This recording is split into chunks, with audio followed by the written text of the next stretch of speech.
Hello! I am so excited to be doing this video right now because I've been wanting to do this video for a while. We're doing a review of Gasoline by Key, his second official studio album. So excited. I loved this album so much. I can't tell you how many times I've listened to it, like a lot of times. But I wanted to formulate my thoughts. I wanted to be eloquent with what I was saying, and I'm sure that I will not be, but I have a little notebook with what I want to say, so at least there's that. So I saw a press conference where Key had kind of said what he wanted to achieve with this album, and that was to be known as musician first, artist first. Which I kind of get, right? Because he's been doing variety shows. He might be known by some people as personality first. But he really wanted to establish himself soloist first, musician first. You know, not known as a member of SHINee, well maybe. Not known as variety show host, but musician, you know? He also said he wanted this album to leave everything out there. Nothing else has to be said, which this album isn't as showy and flashy as that, so it is interesting for him to say that. But he was really vulnerable on this album, and it has a lot of interesting and personal concepts and themes, which honestly I think live up to that, you know, leaving everything out there, saying what you have to say. He also said that his label wasn't really holding him back in his involvement, so he was able to do what he wanted to do and be involved in the process of, you know, the concept and the writing of the songs, certain songs, and basically what he wanted to portray.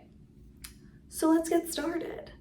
If we want to talk about Gasoline, we have to talk about Bad Love. So Bad Love was his first official album, part one, right? So it was very retro concept, a serious retro, right? Taking it back. 70s, 80s, 90s. We're doing it. We're full committing. Great. And it was great. But Key had said, you know, Bad Love kind of fell under the radar. It didn't get the attention that he wanted. So he's hoping that this one will leave more of a bang, you know, come in with more of a splash. And he's sticking with the retro concept because he wants that to be him, you know? He wants to stick with it. He wants that to be more of his identity to people, you know, this retro concept. But instead of the retro of Bad Love, now we're taking it to retro kind of horror thriller movies, taking what scared you as a child and looking back at that and finding things funny and cute. And you can see that in the concept pictures that he provided. But yeah, we're gonna get into the songs one by one, and then I'll tell you my thoughts overall, which you probably already know, but that's okay. Thank you for sticking on this ride with me. Please stick around. All right, let's get on to the title track, Gasoline. So this was such a powerful opener to the album, and kind of what you would expect from a hype K-pop song, but it's almost a very hype K-pop boy group song, now. Kind of fourth gen, that hype. There's a rap part, there's chanting. It's very victorious sounding. But while it sounds like a full boy group K-pop song, it's just a soloist doing it, which I think is the first time we've seen something like that. Maybe it's not, but it definitely stands out in that aspect. It's really victorious. It feels very proud and loud. With this first song, he's kind of establishing that he has 14 years of experience in this industry, and he has expertise in the styling, in the concept, in, you know, creating something that will become a hit, because he does have this expertise. So he's showing it off. There's a lot of brass, a lot of victorious sounds, we're about to win. In the music video, he had said that he was different gods. The different costumes that he designed were different gods. There was fire, water, earth, air, all the elements, and he kind of controlled all of them through these different personas. There was one scene where he was in a cage with water, and then later he broke out of that. So it's kind of he was bound and then set free, but we'll talk about that later with bound. But I like these themes that are kind of being spread across the songs. The chorus was very almost chant-like rather than melodic, which made it even more hype, you know? It made it more victory sounding, more celebratory. Anyone who wants to throw sparks at Key, it just lights him up, makes him perform even better. So it's kind of directed to people who want to take him down. Anyone who's confident enough to challenge him just makes him more motivated to come back even stronger. But the actual lyrics, this very moment, flirting with death, it's not about the trophy, I'm just driving on my own, yells and fouls all around, but it's all the same when it goes up in flames. You judging me? This is all I am. So it's kind of like, what I take from that is being in the spotlight, you're going to get a lot of judgment, you're going to get a lot of people sharing their opinions with you, whether wanted or unwanted. But Key is basically saying, this is who I am, this is what I do, and here I am. So this song was a very strong start to the album, in my opinion.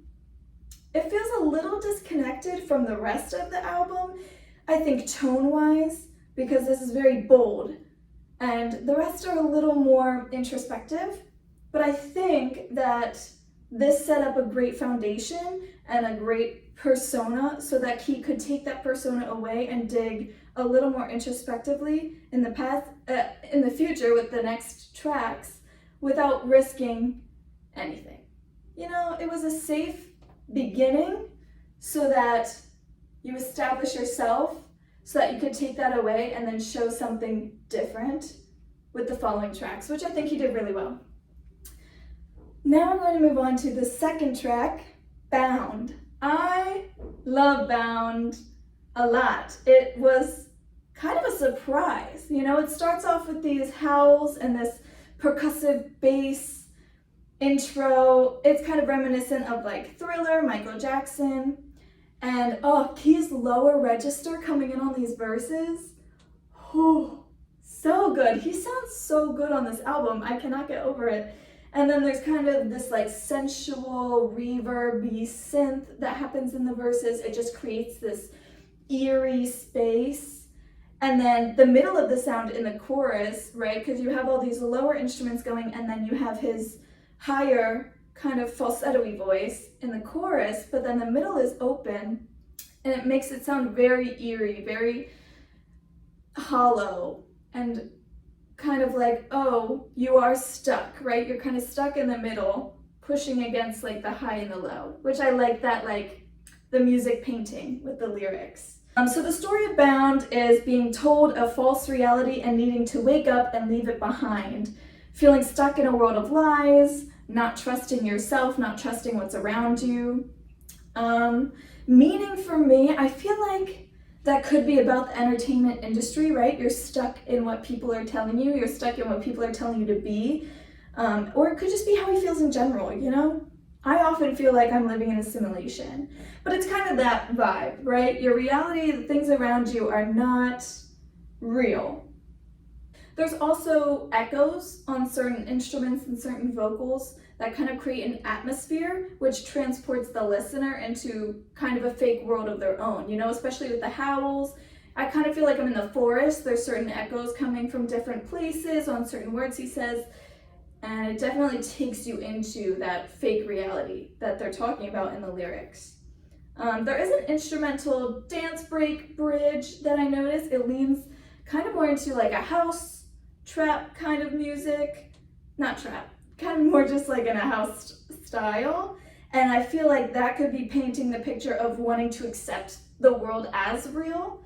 But then once you get into the outro, it kind of strips away some instrumentals and it makes the tempo feel like it's moving at a slower pace, even though it's the same.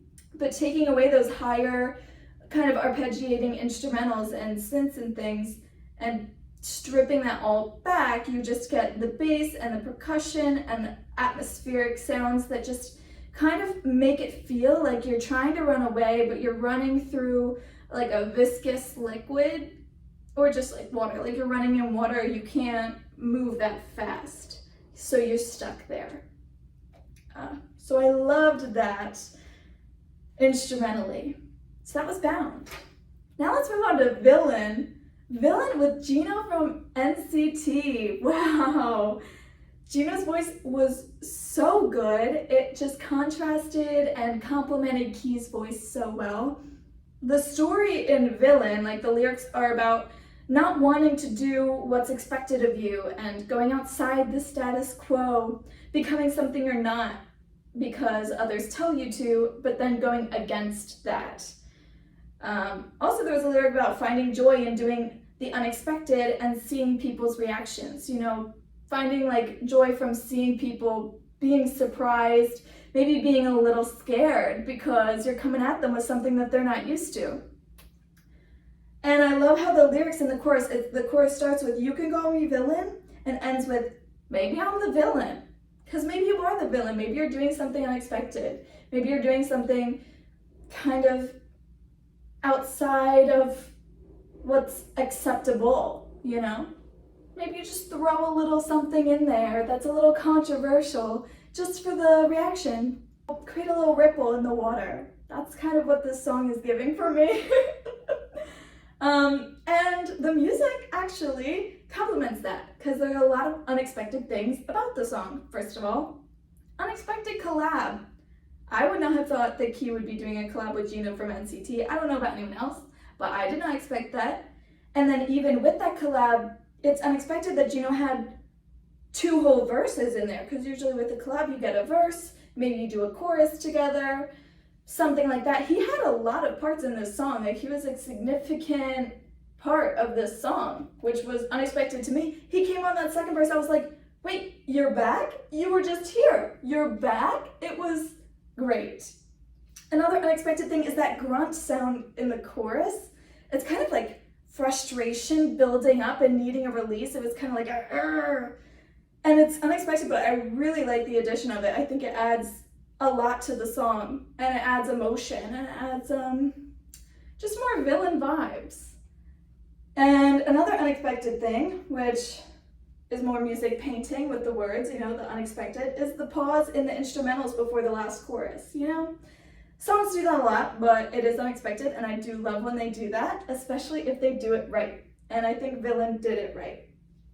With this concept of, you know, the 80s kind of villains, 80s horror movie, thriller movie theme, I think the last song and this one really painted that well with the instruments. Like Bound reminded me of Thriller a little bit, which automatically reminds me of, you know, those like cheesy horror movies.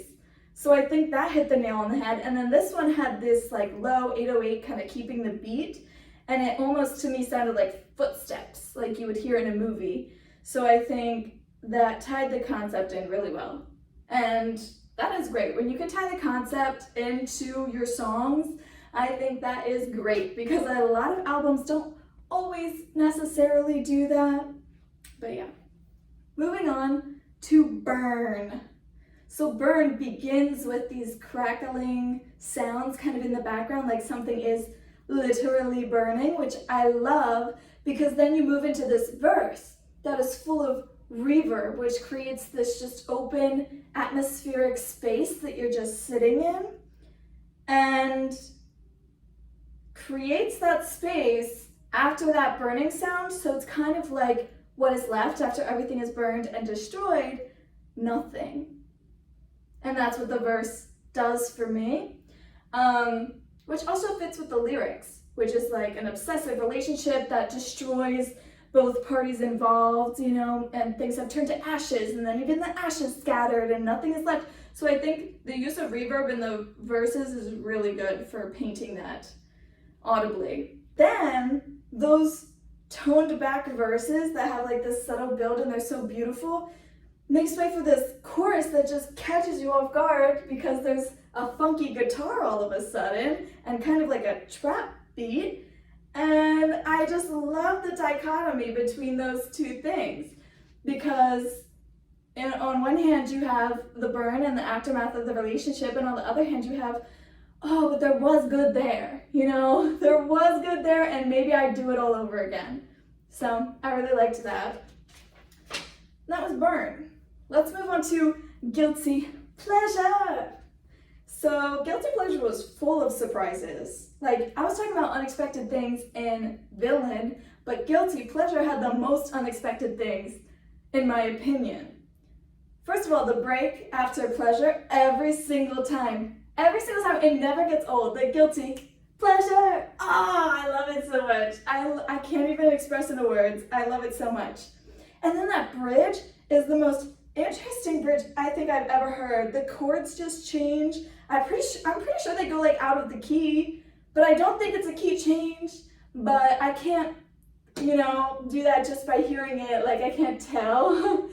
But it definitely, like, the chords change out of the key. There's definitely accidentals there. There's definitely something going on that's wild. And then there's a lot of clashing in the ad-libs after the bridge. The ad-libs in the choruses. The two choruses after the bridge, which are some of my favorite things. There's one that is right before that second to last chorus, so right after the bridge, and then there's instrumentals, and then there's this one ad-lib that is so good. And if you listen to that exact part, you will know what I'm talking about, but it's my favorite. I think that's my favorite little song snippet vocally out of this whole album, is that one ad-lib. Oh, it clashes, but it's so beautiful. Yeah, I love that. That's my guilty pleasure right there.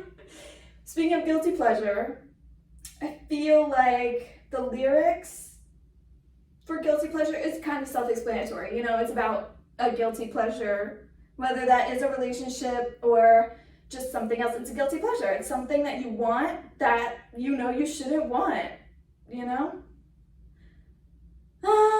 Yeah, other unexpected things. The rhythm and the melody of the chorus, super unexpected, because you're moving right on and on and on, and then it goes like da da da da da da da, and you're like, oh, I love it. Da da da. Oh, I can go on and on, but anyways. Also, the melody in the verses, they're different. They're a little different for the verses, like each verse, but they're also similar, and there's so many like jumps, there's so many intervals. You just never know where key's gonna take you melodically. He's just doing it with ease, and he sounds amazing doing it. But yeah, that's guilty pleasure. I don't really have much to say about guilty pleasure, I don't think, like content-wise, but I loved it. Okay, now we get to the middle song from the album, which will be the last song I talk about in part 1. So this is GOAT. Greatest of all time.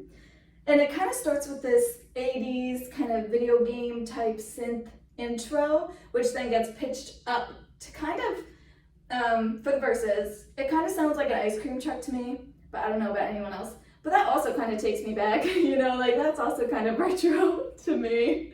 But yeah. He said the lyrics, like in an interview, he said the lyrics were to question, am I an adult or not? But that makes me think, how do we qualify an adult? Because we had talked about this in my adult psych class, I think like last year. I took an adult psych class, guys. But it's like, how do we qualify an adult? And the way Key seems to qualify it is being like his parents, being married with kids, having a stable job. And one of the lyrics he says is, the word stable makes me even more anxious. And I totally get that, especially when he's in the entertainment industry. Having a stable job isn't really a thing because you're bouncing around, moving from project to project, and then when that ends, you have to look for something new. Especially with music, audiences' minds change all the time. People's preferences change, trends change. So even if he's relevant today, you might not be relevant tomorrow, And that's just how it is, especially in this day and age where content is literally unlimited. Things just come and they go. And that's that. So I see why he would bring up that stable makes him more anxious. And are you an adult if you don't have a stable job? I mean, it depends. It depends. But, things to think about. Yeah, it's a kind of melancholic melody. The whole time I was listening to it before I looked at the lyrics, it already kind of made me a little, sad. But kind of in a bittersweet way, right? Because you're having all these kind of existential thoughts, like, where am I in my life? Like, am I on the right track? Am I doing what's right? But then the chorus, where it's just repeating greatest, oh yeah, greatest, oh yeah, and then that, it's kind of like a repetitive rhythm, repetitive melodies, and it's kind of like a chant, right? Like a motto that you say to yourself, and it's a message to Key and to Key's audience. It's like you're telling yourself and you're telling everyone who's listening, you're the greatest of all time, you are enough. You might not be you don't have to be the greatest of all time, but you are enough, you know? Like you are where you need to be. And I think that this is a great song for the middle of the album because it's right smack dab in the middle, right smack dab in the middle. So along with all that meaning, this song also is kind of telling you the meanings from the past songs, right? Giving you the messages from the past songs. Like from Villain, you know, do what's unexpected of you. From Guilty Pleasure, you know, want what you want and get what you want, you know? From Bound, it's like believe in yourself, believe in your reality, and if you don't like something, throw it away. And then from Gasoline, it's like have confidence. People are telling you you're doing wrong, use that to make yourself better. What was another one? Burn, from Burn. Message from Burn. I think that's the same message as Guilty Pleasure, you know, like want what you want. Want what you want. Because everybody makes mistakes in life, and those mistakes make up your life and your life experiences and make you who you are. And when you find who you are and you're not trying to be somebody else, you are enough. Hence the message of GOAT. Great, so that's part one. Now I'm gonna have to formulate my thoughts for part two, and then I'll do that. But I hope you liked this like review. I certainly liked it. I can't tell you the amount of times I've listened to this album. I'm also taking a contemporary music journalism class at the moment where we're writing all these song reviews and things, but none of them are K-pop, and I love K-pop, so that's what I'm doing. Anyways, have a great day. I'll see you in part two.